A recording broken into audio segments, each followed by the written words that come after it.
Hel- Hello and welcome to the Team Talk here on Hibs TV. After a quick turnaround, we're back here at Easter Road as we welcome second place Aberdeen as we look to bounce back after a defeat at the weekend against Dundee. The action is live here on Hibs TV, available to watch on pay-per-view for $12.99, and the kickoff is from 7:45. Yes, hello and welcome to the Team Talk. My name is Gavin Rittoo, and for tonight's match I'm delighted to be joined alongside Hibernian striker Kieron Bowie. Kieron, first of all, how are you? Yeah, I'm good, thank you, and thank you for having me. No, not at all. I'll get straight into it. How are you? How's the body feeling? We've obviously not seen you out on the pitch for a while, but how are you? Yeah, I mean, we're getting there slowly but surely. It's been, what is it, over 2 months now, and I'm feeling a lot better on the pitch, just sort of change of scenery, so slowly we're getting there. Hopefully another couple of months and we'll be there. Yeah, so what kind of stage of your recovery are you at the moment? So I'm sort of like, I had the all clear from the surgeon, like I had got another scan, so we're sort of at the stage where we can sort of up things and with more intensity and stuff back to actually what I'd be doing before, like normal pitch sessions and a lot more running. So yeah, it's good, we're getting there, but it's just like just want to get on the pitch as soon as possible. Uh-huh. When obviously it's not been the start that you've wanted here at Hibs, how frustrating has that been for you? Because you started well, you scored goals and stuff, but then to get that injury whilst away with Scotland, how frustrating was that for you? Yeah, I mean, obviously I came settled in well. I came on every game that I was involved in, just trying to ease my way back into playing after my injury beforehand. But it's just like not being able to make an impact, like just having to watch every week and just feeling sorry for the lads. And it's like you can't do anything, you can't go on and try and score or make an impact. It's really just frustrating. Yeah, and what have you made to the start of the season? Obviously, we should be doing a lot better than where we are currently at in the table. What have you made of the performances on the pitch that you've been involved in and also watching from the sidelines? Yeah, I mean, football's a game of fine margins. It's like one week you concede a goal and it's like if, buts and maybes. You've just got to, at the end of the day, it's about the 3 points, and that's all that matters when you come off the pitch. Well, where do you think you are at currently in terms of, for the fans who are watching this, wanting to see you back on the pitch? Because I know we all want you back. Are you? Is it a case of weeks, months? What are your kind of targets? Nah, I don't know. We've said maybe at end of January sometime, but I think that's just a rough. It could be sooner, it could be longer, but who knows, honestly. Yeah, you kind of just have to almost go through each kind of checkpoint and tick them off as they come. In terms of your start to life at Hibs, then how much have you settled here, and what have you made of the group and the club as a whole? Yeah, I mean, obviously Scotland's home, so it doesn't take much for me settling. I already had a house up this way and stuff, and then my family's all here. Like my partner's happy here. My two kids have got all their family back as well, rather than being down south. So I mean, as long as they're happy, really, I'm settled, and that's all that matters. And it was September since we last saw you playing here for Hibs, but you did get off to a good start. Scored your first goal here. I think it was at this end against Dundee. What was that moment like for you? Yeah, I mean, obviously, as a striker, it's just sort of the relief of getting that first goal. It's like you some strikers, it takes them a while to even get that first goal, so it's just sort of a weight off your shoulder. And I was just hoping to kick on for there, but unfortunately, it's not went the way I wanted it to. And it's probably something that would you say that we have been lacking this season, is that kind of clinical edge in front of goals. There's been a lot of games where we have created chances but not necessarily taken them, and it's ended up costing us at the other end of the pitch. No, yeah, definitely. I think that's the thing that the lads have focused on a lot. We've just not scored enough goals, and we've conceded slack goals as well at the other end in the last 10 minutes of games usually that we concede them. But it's just, I think it's more a mental thing now than anything else. Like we've just got to sort of dig in and try and grind them results out. As a striker, is it a case of you practice these things, try and replicate the scenarios on the training pitch, or is it more a case of sometimes it needs to be a bit of luck to get the confidence going? How does it work when you might be on a goal drought, for example? Yeah, I think it's tough on the pitch. I mean, like a lot of lads do a lot of finishing after training and stuff. It's just sort of about repetition and just getting that feel for just tap-ins, like one-touch finishes. Like you just want to feel that every day in training and hopefully do that in the weekend. And it's more just being clinical. Like you have like 10, 15 shots on the training pitch, but you might only get one in a game. So that's just the fine margins, as I say again. And it's about having that almost resilience to think if you might miss a chance that you're going to create the opportunity again and get on the end of it and hopefully score the next one. Yeah, I think as a striker you just need to sort of stay confident. You might miss like an easy chance that you should score, but at the end of the day, like you're going to get another chance eventually. You just need to keep the head up and make sure you get that next one. Yeah, definitely. And you mentioned that you got your family up here, back living across the other side of the bridge. How have you found playing football here back in Scotland compared to what it was like when you're down south at Fulham and out on loan? I mean, it's obviously different. The style of play is different. It's definitely, I feel this league's a lot tougher.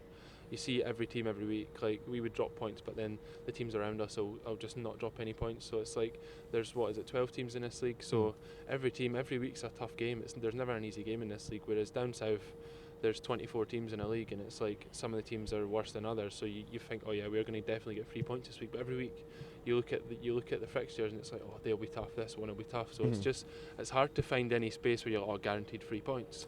Yeah, definitely, and we saw that at the weekend. We come into this one, unfortunately, off the back of a disappointing 4-1 defeat in Dundee. Here's a reminder of the highlights from that one. Throwing for Hibs and on this near side as they look to try and ask some questions of a Dundee side that's confidence has taken a little bit of dip of late. Some of the results haven't gone their way, despite, as I mentioned earlier, a really encouraging start to the campaign. Hibs with Johan, who needs to get amongst the goals, leading the charge.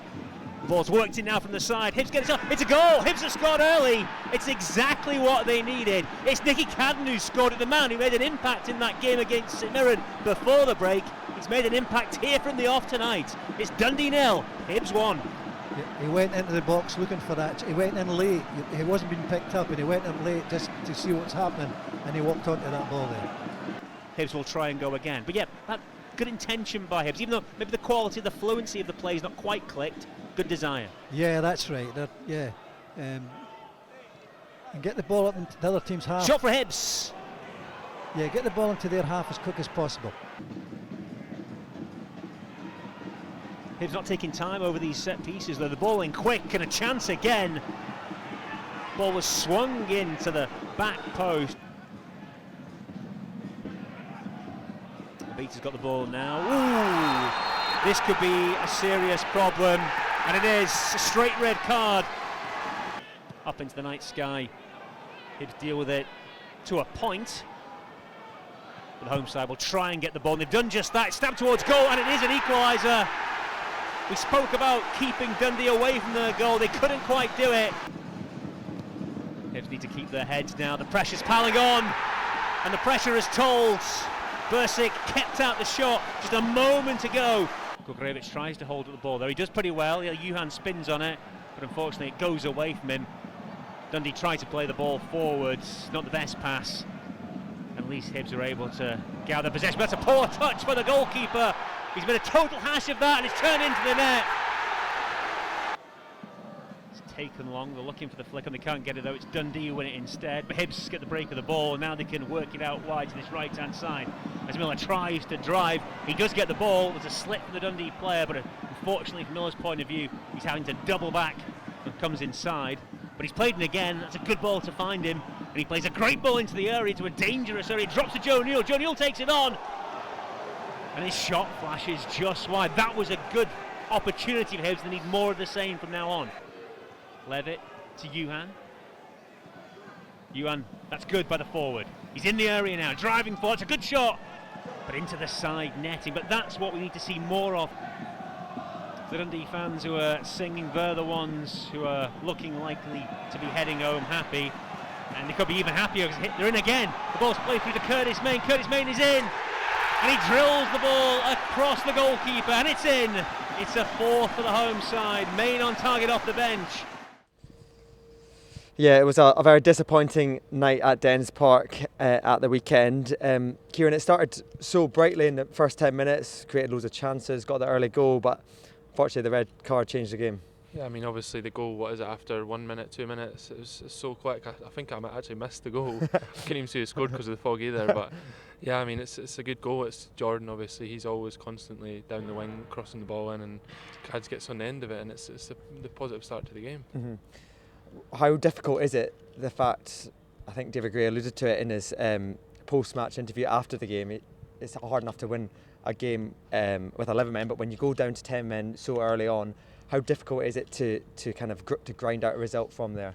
Yeah, I mean, obviously sometimes 10 men, depends on when on the game you get 10 men. Sometimes it benefits you, sometimes your team starts to really graft in and muck in and grind that result out. But unfortunately, we're 12 minutes into the game and we're only 1-0 up. So you know that they're going to end up getting chances and most probably going to score a goal when you go down to 10 that early. Yeah, there's a few questions come up about the mentality then of how we need to dig in and stuff like that. But I guess a red card totally changes the game in the sense that the opposition then get a lift because they know, we've got 80 minutes to play with a numerical advantage, and that gives them a lift, it gives the crowd a lift, and it can become very difficult. Yeah, especially away from home, especially at their place, you're just thinking like, oh no, but then that's obviously they're going to get a lift, and you see the goals. Like, still, I think the goals are still, there's no goals you look at and they're like, oh, like that was a really good goal. It's just sort of self-inflicted in a way. Do you know what I mean? How frustrating is it then, particularly for the manager, but for everyone, when sometimes these goals, we're almost shooting ourselves in the foot with, as you said, the self-inflicted nature of it, the individual errors. How frustrating is that to watch that from the sidelines as well? Yeah, 100%. Obviously, we've had quite a few red cards this season already, but I feel that's just an eagerness to want to do well. Like, it's not, oh yeah, I'm going out to go and injure this player. It's, oh yeah, I really want to win this tackle, so hopefully it can help us win the game. But it's just that over eagerness that's maybe like go over the top of the ball, catch someone. You're not mean to get sent off. Do you know what I mean? It's just that over eagerness. And at the end of the day, it's cost us results. But you can see that the lads want to win. No one's there not trying to win. Yeah, definitely. What's it like then when, I know there's a quick turnaround between games, that was on Saturday, game tonight obviously, when the lads come back into training, the meetings after it, it's almost like a full stop meeting? Is there accountability? How important is it that we almost kind of brush it off and move on quickly? Yeah, I think there's certain aspects of the games that you can sort of sweep under the carpet and forget about it, but then there's certain aspects you need to look at and sort of and take it and you have to look at what's went wrong and what you need to improve at. And I think there's a fine margin between what you need to improve on and what you just need to dust under the carpet, especially when you've got a game Saturday, Tuesday. It's like you need to forget about that one now and move on to what Aberdeen will bring.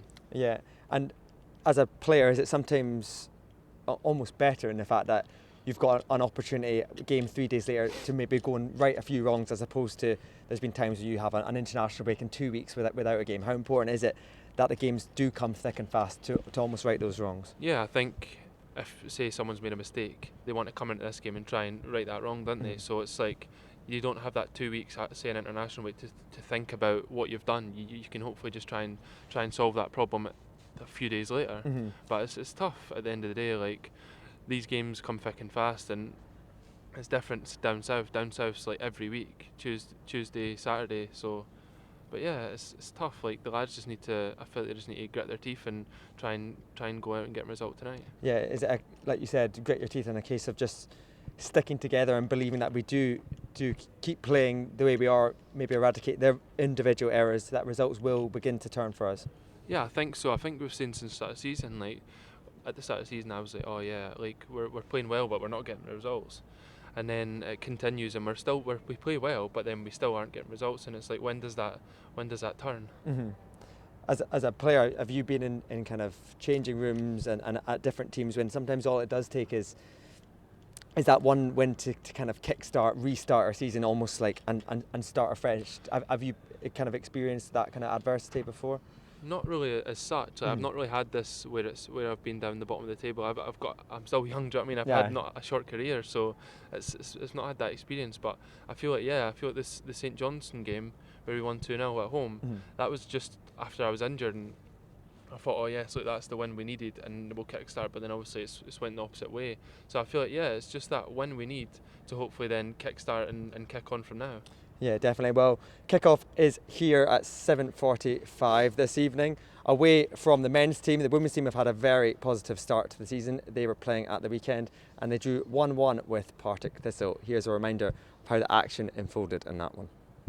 Grant, Papadopoulos. Still Stacey Papadopoulos tries to break away through, similar to the way she did at Hearts. Ball is looped over. Kieron Bowie, and there's the breakthrough! That wonderful left foot of Kieron Bowie has given Hibs the lead at Meadowbank. What a ferocious strike that was from Hibs number 24. And just on the brink of half-time, Hibs take the lead, and it's Hibs 1, Partick Thistle 0. Looking for an early chance. Grant put under pressure from that pass from Riley. And it's in the back of the net from early doors. And Partick Thistle have equalised almost from the kick-off. Dispossessed by Kieron Bowie. Now Lindsay Taylor. Is it in there for, oh, it's a big save. Lawson with the free kick. It's up, it's over, and it's just wide of the corner. Looking for the looping ball to Kieron Bowie. Kieron Bowie in low. Ferguson is there. She hits the side netting. Big chance there for Abby Ferguson. Rachel Boyle. Short to Lawson. Lawson into the corner. Big save from Logan. McAloney. Still McAloney. Hunter out to Lawson.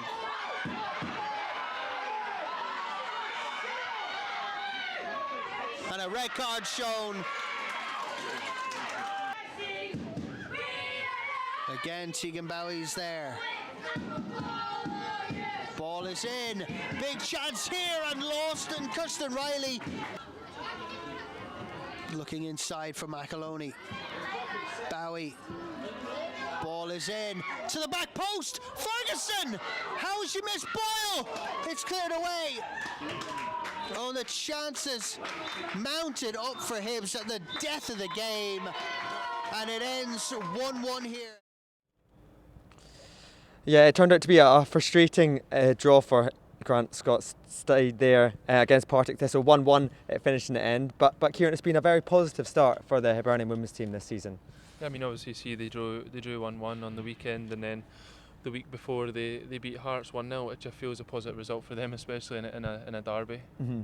And I think, especially in that the derby you said at Tynecastle, they had the game here at Easter Road, lost that one 4-0.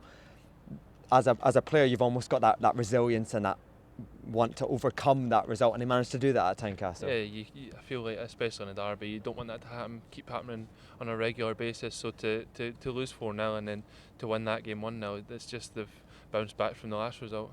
Yeah, and what have you made of the start that the women have made to their season this year? Obviously, they're full time now, so you've seen a lot of them in the building and stuff like that, and it seems to be a really kind of good team chemistry and good mood in the camp there. Yeah, I mean, I'm injured at the moment, so I'm in the gym all the time. So they're always in there every day. So I mean, yeah, you can see that they're working hard and they're constantly training, and I feel like they've reaped the rewards of that. Yeah, and you were just saying before off camera, you've got two young girls as well. Yeah. Are you gonna pass on your football genes to them? Do you think you've done that? Are they going to be players? To be fair, my sister plays and both my brothers play, so I don't know, maybe, but they're still young yet, so we've got plenty of time for that. Yeah, still only 18 months, as you said. Exactly. Right, well, we're going to take a short break. Don't forget, kick-off here is from 7:45 p.m. It's live to watch on Hibs TV on pay-per-view. But don't go anywhere. When we come back, we'll hear the thoughts of the head coach, David Gray.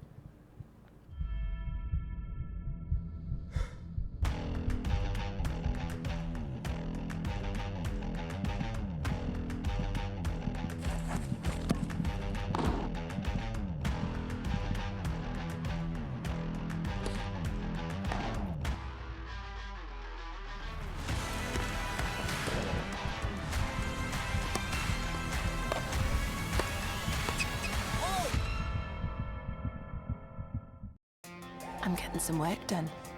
Enough of that.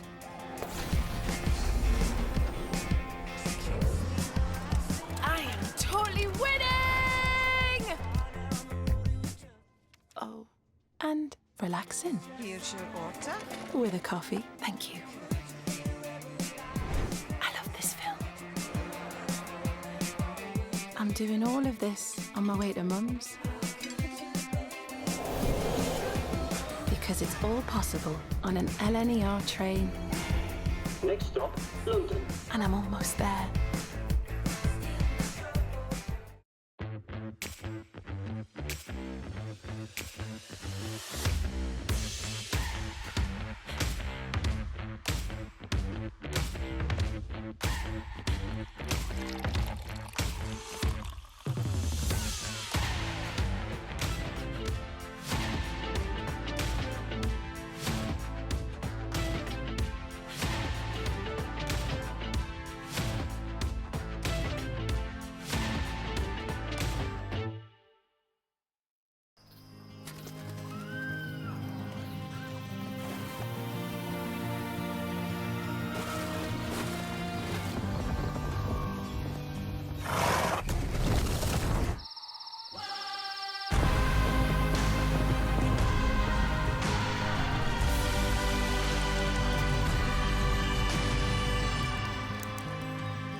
Yes, hello, welcome back to the Team Talk here on Hibs TV. Aberdeen are tonight's visitors. Kick-off is from 7:45 this evening. Right, time to get the pre-match thoughts from the Hibs head coach David Gray. He's been speaking to Adam Tomlinson.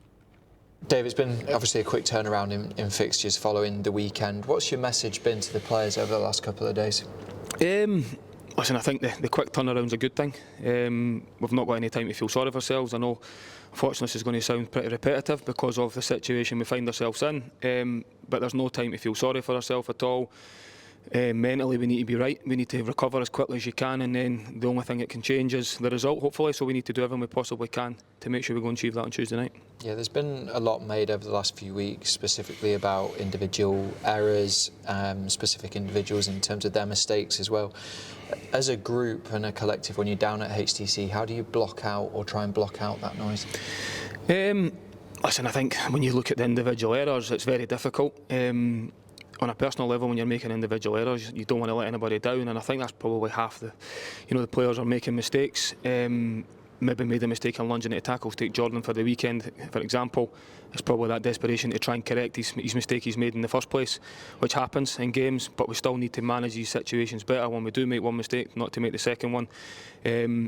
But I think the biggest thing and the message to the players is, through this difficult time, is that you work harder in the areas in which you've been letting ourselves down.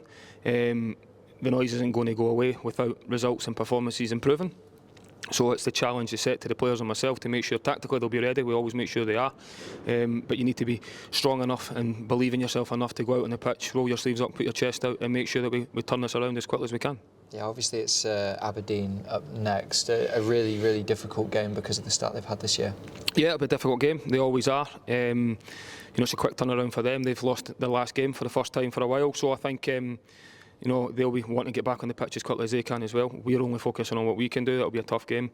They've got a lot of good individuals. But as I've always said there, I think the players will be ready for the challenge. We'll make sure they are. But it's about standing up, being strong as you can. It's 11v11 at the end of the day, and make sure you do everything you can to beat your opponent. Just finally, I wanted to ask you about Marvin Ekpiteta. Obviously, he wasn't available at the weekend because of his injury. Can you just shed some more light on that? Yeah, unfortunately, he picked up a thigh strain in training during the back end of last week.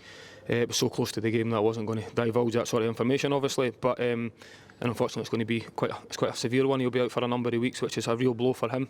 After probably a difficult start for him at times, I thought he's really came into it. He's really settled, and defensively he's been really good for us. So that's a real blow for him on an individual basis. But we'll hope him a speedy recovery. Yeah, absolutely. Thank you for speaking to us. Thank you.